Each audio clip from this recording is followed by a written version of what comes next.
दुनिया में करीब 100 करोड़ हिंदू हैं और मोस्टली लोग ये समझते हैं कि पूजा पाठ मंदिर जाना ही इसका मूल आधार है।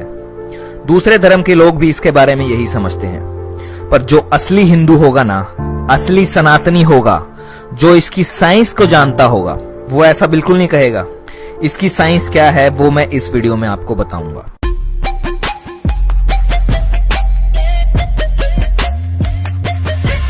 इसकी साइंस इतनी गहरी है कि दुनिया भर के बड़े बड़े क्वांटम फिजिसिस्ट, मॉडर्न साइंटिस्ट ने हिंदुइज्म के वेद उपनिषद पढ़े हैं, अध्ययन किया है, जिसमें एल्बर्ट आइंस्टाइन से लेके Niels Bohr, Erwin Schrödinger, Werner Heisenberg और निकोला टेस्ला का नाम भी आता है।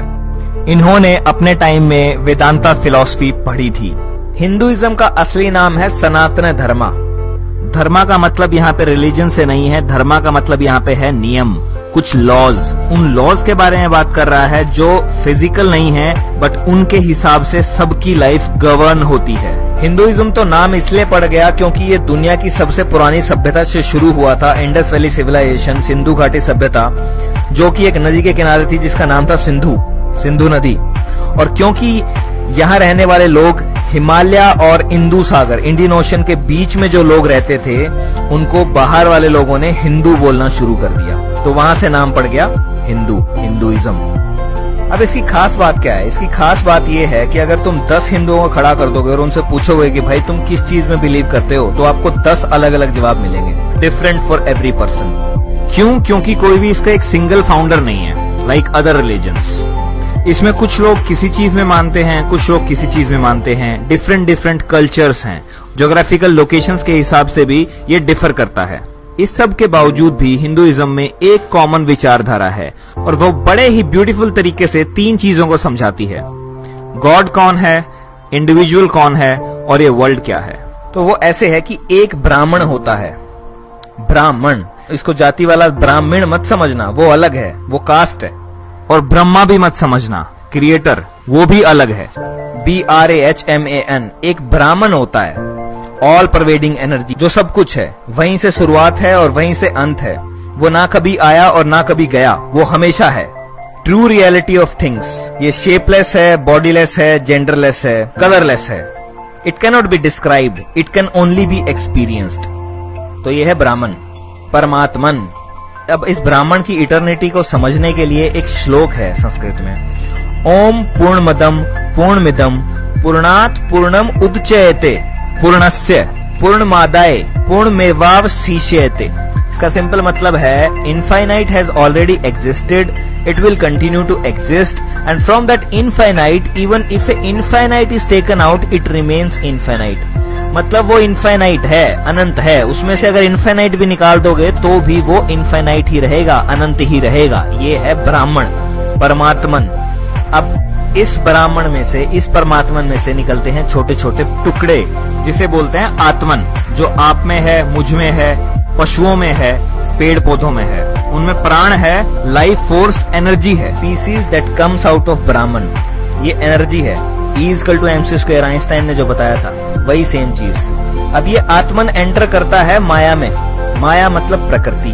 ब्राह्मण सोर्स ऑफ क्रिएशन है और प्रकृति primordial matter and activating energy है, यानी कि नेचर और क्रिएशन इटसेल्फ। पुरुष प्रकृति, Shiv Shakti, cosmic father, cosmic mother, जगत पिता, जगत माता, masculine principle and feminine principle. पुरुष क्रिएशन का सोर्स है और प्रकृति खुद क्रिएशन है। अब ब्राह्मण से प्रकृति निकली है, ब्राह्मण से माया निकली है। ब्राह्मण इनफाइनाइट है, माया भी इनफाइनाइट है, पुरुष इनफाइनाइट, प्रकृति भी infinite. That infinite proceeds from the infinite. अनंत से ही अनंत निकलता है, and it still remains the Brahman, still remains infinite. तो Brahman is infinite, universe is infinite. अब ये यूनिवर्स जो ये क्रिएट हो रखा है, प्रीमोडियल मैटर, ये माया है, ब्राह्मण की माया, या कह लो शिव की माया। अब आत्मन को बॉडी मिली है, तो आत्मन ड्राइवर है और ये बॉडी एक कार की तरह है। एक कार नहीं चल सकती विदाउट द ड्राइवर, समझ रहे हैं? सिमिलरली इस बॉडी नहीं चल सकती विदाउट द आत्मन।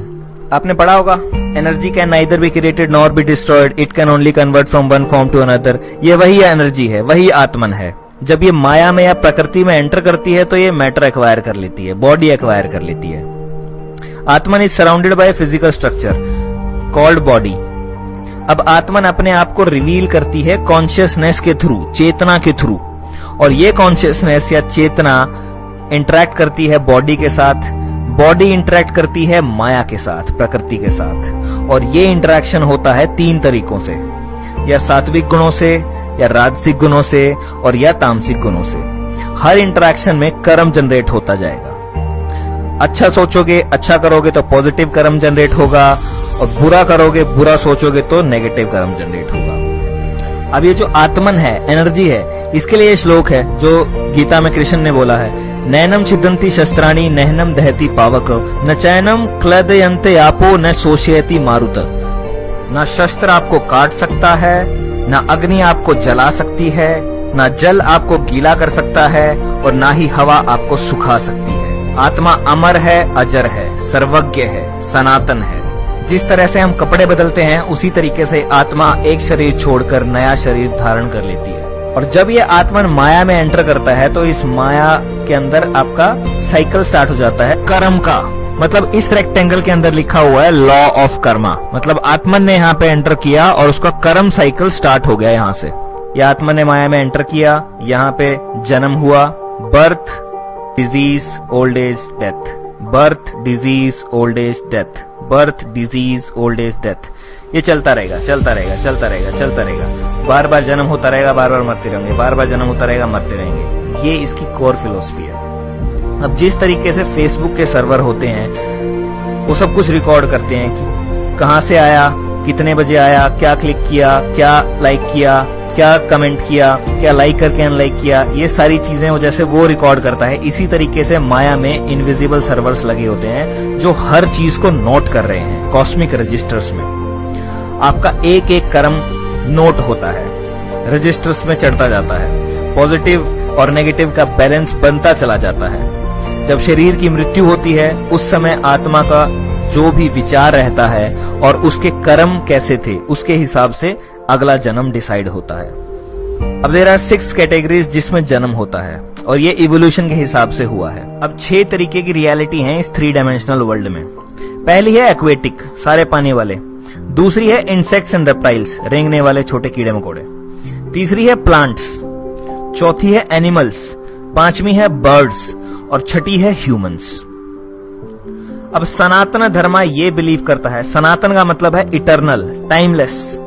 उसमें ये बिलीफ है कि जो ह्यूमंस हैं सिर्फ वो ही कर्म जनरेट करते हैं, क्योंकि जो कीड़े मकोड़े हैं या फिर कुत्ता बिल्ली हैं, they are not aware of itself. वो सिर्फ इंस्टिंक्ट्स के आधार पे काम करते हैं, उनका कर्मा जनरेट नहीं होता, उनका कर्मा काउंट नहीं होता है। तो नेगेटिव कर्म जनरेट करोगे तो नीचे की दुनिया मिलेंगी, नीचे के रियलिटीज मिलेंगी, और नीचे सिर्फ कोई कर्म जनरेट नहीं हो सकता है, वहां सिर्फ कर्म भोग सकते हो, वहां कोई कर्म जनरेट नहीं होता है। तो अभी तुम्हें ह्यूमन बर्थ मिला है तो तुम्हारे कर्म बहुत अच्छे थे, इसलिए तुम इंसान बने, क्योंकि सिर्फ ह्यूमंस के पास फ्री विल है, चॉइस है कर्म जनरेट करने की। ये हिंदुइज्म के बेसिक थॉट्स हैं, और ब्रह्मा विष्णु महेश तो अभी तक आए भी नहीं। जो लोग सोचते हैं कि हिंदुइज्म का मतलब सिर्फ मंदिर जाना, पूजा करना है, भक्ति करना है, इसकी पीछे की साइंस क्या है उसको जानो। और ये सबसे पुराना रिलीजन होने के बावजूद भी आज तक इसीलिए खड़ा है क्योंकि ये सनातन है, टाइमलेस है, इसको कोई मार नहीं सकता। कितनी भी कोशिश कर लो इसको मारने की, फिर से उठ के खड़ा हो जाएगा, क्योंकि ये तो सिर्फ एक विचार है। और यही एक रीजन है कि ये आज तक भी जिंदा है। बाकी कितने धर्म आए और खत्म हो गए, बट ये आज भी सबसे पुराना होने के बावजूद भी 100 करोड़ लोग इसे फॉलो करते हैं। चलो आगे बढ़ते हैं। अब आत्मा के कर्म के हिसाब से अगला जन्म मिलता है। तो अब जो ह्यूमन लाइफ मिली है, इसमें अच्छे कर्म कर लो, वरना नीचे जाओगे। अपना कार्मिक बैलेंस सुधार लो, और नीचे जाओगे तो केवल बुरे कर्म खत्म होते जाएंगे, नए कर्म अन नहीं हो सकते क्योंकि चॉइसेस नहीं है। और अगर आत्मा के कर्म अच्छे हैं तो आपको ये सेंट्रल फिलॉसफी समझ में आएगी। तो कुछ नॉलेज एक्वायर करने के बाद और कुछ स्क्रिप्चर्स पढ़ने के बाद आपको ये समझ में आएगा कि आप एक साइकिल में फंस गए हैं, आपकी डेस्टिनी कहाँ है। तब आप पूरी पावर लगाएंगे इस साइकिल से बाहर निकलने के लिए और अल्टीमेटली मोक्ष अटेन करने के लिए। और मोक्ष सिर्फ मरने के बाद अटेन नहीं होता है, मोक्ष यहाँ रहते रहते मिल जाता है। जब आप ये अच्छे कर्म और बुरे कर्मों से ऊपर उठ जाते हैं, निष्काम कर्म करने लग जाते हैं, तो आपको यहाँ रहते रहते मोक्ष मिल जाता है। आपको ये रियलाइजेशन हो जाता है कि आप आत्मा हैं, और ये रियलाइजेशन हो जाता है कि आत्मा ही परमात्मा है। अद्वैत वेदांता के अकॉर्डिंग तत्त्वम असि, दैट दो आर्ट, मतलब आत्मन इज ब्राह्मण आत्मा ही परमात्मा है, उसी का हिस्सा तो है, वही तो है। और मोक्ष अगर मिल गया तो आप वापस चले जाएंगे ब्राह्मण के पास, जहां से आप आए थे, परमात्मन के पास, which is the reality of all human beings. But हर कोई इस चीज के लिए अवेयर नहीं हो सकता। जो अवेयर नहीं हो सकता उनके लिए endless cycle of birth death चलता रहेगा। अब ये क्यों हो रहा है? बिकॉज दिस संसार, this world is a Maya, temporary material reality which confuses आत्मन। ये माया आत्मा को कंफ्यूज कर देती है, और ये टेम्परेरी मटेरियल रियलिटी है, ये सच्चाई नहीं है। माया का मतलब है दैट विच इज नॉट, जो है ही नहीं। और जो लोग इसे नहीं समझ पाते वो राजसिक और तामसिक कर्मों में बंध जाते हैं और अल्टीमेटली कोई मुक्ति नहीं मिलती उन्हें। अब एक तरफ तो ये चल रहा है, दूसरी तरफ ये यूनिवर्स खुद से क्रिएट होता है, नर्चर होता है और डिस्ट्रॉय होता है। This has been discovered by 21st century scientist. Big bang, universe expansion and then big crunch. But ये नॉलेज तो हिंदुओं ने 10,000 साल पहले निकाल दी थी कि यूनिवर्स क्रिएट होगा, एक्सपैंड होगा और अल्टीमेटली डिस्ट्रॉय हो जाएगा, अगेन क्रिएट होगा, एक्सपैंड होगा और अल्टीमेटली कोलैप्स हो जाएगा। माया हिस्सा है इस यूनिवर्स के बनने, बढ़ने और बिगड़ने का। संसार, माया, जो इस ब्रह्मांड के अंदर है, वो 4 साइकिल्स के अंदर चल रहा है। सतयुग, त्रेता युग, द्वापर युग, कलयुग, जिसकी रेशो 4:3:2:1 की है, कि जितना टाइम कलयुग का लगेगा उससे 4 गुना सतयुग का होगा, 3 गुना त्रेता का होगा और 2 गुना द्वापर का होगा। अब ये चक्रियां चल रही हैं, इन चक्रियों के अंदर आत्मन की चक्रियां चल रही हैं, लाइफ एंड डेथ की, life and death, life and death, life and death. तो 2 चीज कंटिन्यूअसली इसके अंदर साथ के साथ चल रही हैं। बड़ा युगा साइकिल चल रहा है, यूनिवर्स बन रहा है, बढ़ रहा है, बिगड़ रहा है, और साथ के साथ माया के अंदर आत्मन के साइकिल चल रहे हैं। एक और अच्छी इंफॉर्मेशन मैं आपको दे देता हूं कि 2012 में ये कलयुगा खत्म हो चुका है और हम दोबारा से द्वापर, त्रेता और सतयुग की तरफ जा रहे हैं। और जो ये टाइम है 2012 से 2032 का, ये अवेकनिंग का टाइम है, जिसके अंदर इस प्लैनेट के ऊपर कॉन्शियसनेस के अंदर बहुत तगड़ा शिफ्ट आ रहा है, जिसकी वजह से लोग अवेक हो रहे हैं और लोग रियलाइज कर पा रहे हैं कि वो एक्चुअली में क्या है, आत्मन है। सब आत्मन है और सब एक हैं। चाहे आप किसी भी धर्म को मानने वाले हों, बट अल्टीमेटली हम सब एक हैं। यही एक रीजन है कि कभी भी हिंदुइज्म ने किसी को कन्वर्ट नहीं किया, क्योंकि वो जानते थे कन्वर्ट क्या करना, सब एक ही तो है। चाहे वो माने किसी भी चीज को, बट ट्रुथ को चेंज नहीं किया जा सकता, वो एक ही है। तो सिंपली ये बोल रहा है कि आपकी लाइफ आपके कर्म पे डिपेंड करती है, जैसे कर्म करोगे उसके हिसाब से आपको रिजल्ट मिल जाएंगे। अब इस कंसेप्ट के सिमिलर टर्म्स पे एक मूवी बनी है जिसका नाम है मैट्रिक्स, जिसने इस रियलिटी को ही क्वेश्चन कर दिया कि रियल क्या है, जिसके अंदर नियो, जिसका मतलब है वन, NEO, मॉर्फियस नियो को यही समझा रहा है पूरी मूवी में कि तुम एक एंडलेस साइकिल के अंदर फंस गए हो, तुम मैट्रिक्स में फंस गए हो, माया में फंस गए हो और इस साइकिल से निकलना है। तो जब नियो एनलाइटनमेंट अचीव करता है, वो गोलियों को रोक देता है अपनी तरफ आते हुए, सब कुछ कर देता है, वो पता नहीं ऐसी ऐसी चीजें कर सकता है जो ह्यूमनली पॉसिबल ही नहीं है, जो या तो कृष्णा ने अपने टाइम में की थी या राम ने अपने टाइम में की थी। और इस कंसेप्ट को समझने के बाद जब आप वो मैट्रिक्स मूवी देखेंगे तो आपको और क्लियरली समझ में आएगा कि ये कंसेप्ट भी और वो मूवी भी। तो एक संस्कृत में सेइंग है, ब्राह्मण सत्य जगत मिथ्या, means Brahman is real and this world which you experience through your senses is just myth। तो जिस दिन आपको ये आत्मा का बोध हो गया, उस दिन आपको मोक्ष अटेन हो गया, आपके ये सारे के सारे भ्रम टूट जाएंगे और आप समझ जाओगे कि आपके अंदर ही है वो ब्राह्मण, आपके अंदर ही है वो परमात्मा। अहम ब्रह्मास्मि जो सिखाया जाता है वो यही है कि तुम ही हो ब्राह्मण, तुम्हारे अंदर ही है सब कुछ। उसे कहाँ बाहर ढूंढ रहे हो, बाहर नहीं मिलेगा, वो अंदर ही मिलेगा। तो इसकी समरी क्या है? इसकी समरी है that you are a spiritual being having a temporary human experience here on earth. मतलब आप एक स्पिरिचुअल बीइंग हैं और टेम्परेरली इस धरती पे एक इंसानी रूप में अपने जीवन को जी रहे हैं। आप किसी रेस के नहीं हो, किसी देश के नहीं हो, किसी भेष के नहीं हो, you are just a part of that Brahman. अब मैं चाहता हूं कि आप हर किसी को जगाएं, हर किसी के साथ इस वीडियो को शेयर करें। और आपको क्या लगता है इस वीडियो के बारे में और इस फिलॉसफी के बारे में, प्लीज कमेंट करके मुझे बताएं। अगर किसी चीज पे आपको डाउट है तो मैंने डिस्क्रिप्शन में लिंक दिए हैं, आप उन पे जाके फर्दर रिसर्च कर सकते हैं। अगर ये वीडियो आपको पसंद आई है तो प्लीज इसे लाइक करें, चैनल को सब्सक्राइब करना बिल्कुल मत भूलें, क्योंकि मैं सिमिलर टाइप का कंटेंट इस चैनल पे लाता रहूंगा। और सोए हुए लोगों को जगाता रहूंगा।